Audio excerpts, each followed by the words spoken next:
নমস্কার, কেমন আছেন সবাই? আমার একটা নতুন ব্লগে আপনাদের সবাইকে স্বাগত জানাচ্ছি। আজকে হচ্ছে আমাদের পাড়ার একটা দাদার বিয়ে আছে। চলো তোমরা পুরো ব্লগটা দেখতে থাকো, আর ভিডিওটা কেমন লাগে কমেন্ট করে জানাবে, আর লাইক কমেন্ট সাবস্ক্রাইব করতে ভুলবে না। প্রচুর বৃষ্টি হচ্ছে বাইরে, বিয়ে বাড়িটা দেখা যাক কেমন হয়। পুরো ব্লগটা দেখতে থাকো। চলুন আমরা বেরিয়ে পড়েছি বিয়েবাড়ির উদ্দেশ্যে। দেখো এদিকে জল হয়ে পুরো চারিদিকটা কেমন হয়ে গিয়েছে, আর অনেক লোকজনও হয়েছিল। সেজেগুজে বেরিয়ে পড়েছি বন্ধুদের সঙ্গে। মারা প্রথমে আগেই চলে গিয়েছিল।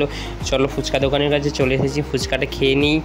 বৃষ্টি তো পড়ছে, অনবরত বৃষ্টি হয়েই যাচ্ছে, বৃষ্টি তো থামছে না। তাই জন্য দেখো ফুচকা কাউটা রেনকোট পরেও ফুচকা দিতে শুরু করে দিয়েছিল। আমি আমার বন্ধুরা সবাই মিলে ফুচকা খেতে দাঁড়িয়ে পড়েছি সবাই মিলে এখানে।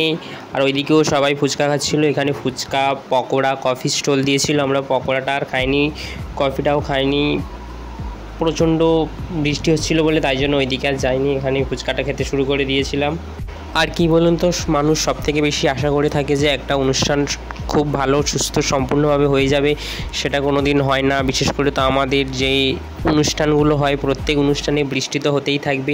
মানুষ অনেক আশা করে থাকে যে অনুষ্ঠানটা খুব সুন্দরভাবে হওয়ার জন্য। দেখতে পাচ্ছ এদিকে তোমরা বৃষ্টি পুরো ভর্তি হয়ে গেছে, কাদা পুরো ভর্তি হয়ে গেছে। এইদিকে চলো বউকে দেখে আসি একটু, বউকে তোমাদেরটা দেখাই। দেখতে পাচ্ছ এইদিকে সবাই বসে আছে, বৃষ্টির জন্য কেউ বাইরে যেতে পারছে না, তাই জন্য অনুষ্ঠানটা ঘরেই করেছে, বাইরে আর করেনি। দেখো ওইদিকে বউ বসে আছে। আজকের তো বউ তো অনেক ব্যস্ত ছবি তোলার জন্য প্রত্যেকের সঙ্গে।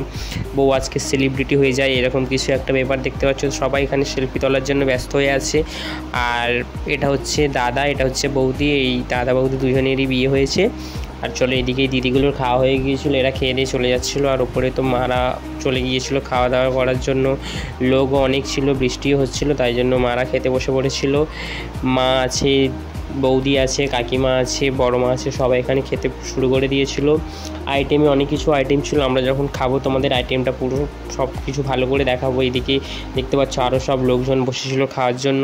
চলো তোমাদের কী কী আইটেম হয়েছে তাহলে একটু দেখিয়ে আনি ক্যাটারিংয়ের দিক থেকে। দেখো এখানে আছে আলু ভাজা আছে, পটল চিংড়ি আছে, মাংস আছে, ডাল আছে, মাছের ঝাল ছিল, চাটনি ছিল, পাঁপড় ছিল, লেবু ছিল, পায়েস ছিল, চাটনি ছিল, সব কিছুই ছিল। দেখতে পাচ্ছি এখানে আমার দাদা জেঠা সবাই খাওয়া দাওয়া করছে। দেখতে পাচ্ছ এদিকে আমরা ক্লিন করিনি, আমরা সবাই চলে এসেছি, এতটাই লোকচাপ ছিল। চলো ক্লিন হয়ে গিয়েছে, আমরা বসে পড়েছি খাওয়ার জন্য। আমি, আমার দাদার ছেলে, ভাইপো আর একটা বন্ধু সবাই মিলে বসে পড়েছি। ওইদিকে আমার দাদার ছেলেও বসেছে। হোস্ট সিটে তো 5 জনের আর হলো না, তাই জন্য ওকে ওইদিকেই বসিয়েছি। চলো আমাদের বাসমতি রাইস দিয়ে গেল ঝরঝরে। তরকারিপত্র টেস্ট এত দারুণ হয়েছিল কি বলবো বন্ধুরা, বিশ্বাস করো। প্রত্যেকটা তরকারি খুব সুন্দর খেতে লেগেছিলো। আলু ভাজা, মাছের মাথা দিয়ে মুগ ডাল দিয়ে গেল, ওই দিয়ে খাওয়া স্টার্ট করে দিলাম। তারপরে তোমার পটল চিংড়িটা খুব সুন্দর খেতে লেগেছিলো। মাংসটাও তো বেশিও রিচ হয়নি, বেশি স্পাইসিও না, খুব সুন্দর হয়েছিল হালকার মধ্যে। আমার তো খুব ভালো লেগেছে। আর এইদিকে লোকজন সবাই তো বসে পড়েছিল, আমরাও খেতে চলে এসেছি। আর বাইরে এত বৃষ্টি হচ্ছে, তোমরা হয়তো আওয়াজটা শুনলে বুঝতে পারবে যে কতটা বৃষ্টি হচ্ছে বাইরে। এইদিকে প্রত্যেকটা আইটেম আমাদের এখানে একটা কাকু আছে, সেই কাকুটা রান্না করেছে। আর আমরা তো প্রত্যেকে খুব আনন্দ করে খেয়েছি। আর খাওয়ার থেকে কি বলো তো, সামনে যেই বক্সটা তোমরা দেখতে পাচ্ছ ওটাই তো আমরা বেশি ফেলেছি। দেখতে পাচ্ছ আমরা সবাই অনেক খাওয়া দাওয়া করার পরে আমাদের অবস্থাগুলো সবাই দেখো, আমরা সবাই কাত খেয়ে গেছি। এদিকে চাটনি, পাঁপড়, দই মিষ্টি দেওয়া হয়েছিল। এদিকে পায়েস দিয়েছিল, বউ ভাতে যেটা মেন খাবার পায়েস, সেটা দিয়েছিল। আর রাতও অনেক হয়ে গিয়েছিল বন্ধুরা, অনেকটাই রাত করে আমরা খেতে ঢুকেছিলাম। তাহলে দেখতে থাকো তোমরা পুরো ব্লগটার। এদিকে তো আমাদের বিয়ে বাড়ি থেকে তো চলে এসেছি।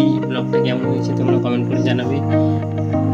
রাত তো অনেকই হয়েছে। তাহলে ব্লগটা আজকের এই পর্যন্ত। সবাই ভালো থাকবে, সুস্থ থাকবে, সাবধানে থাকবে।